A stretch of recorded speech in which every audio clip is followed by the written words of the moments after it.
ito ng mahal ko. Ayan. Ang pala, ano to? Ibuksan ko ng mga... Ano ang din? dami. Kundol yan? Oo.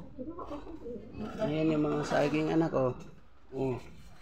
Wala, ang laki pala talaga ng buhay ng pinan natin ah. Ito nga, saging ito sa ilalim. Yung sinain ng libon. Ay, may sili. Naku, gusto ng germinan to.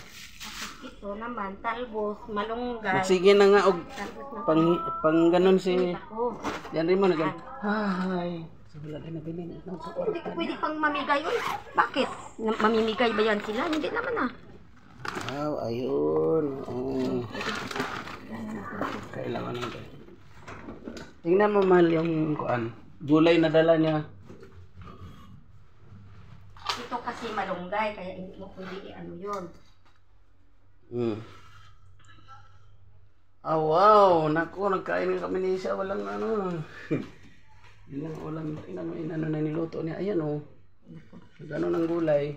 Inano ng itlog. Ito yung dala na kagabi. Ang problema talaga ako niya. Dito pa kaano ko. Tingnan mo malo. Mabuti ka. Ayan oh. Inano namin. Gipaksiw ba? Batangan kuan.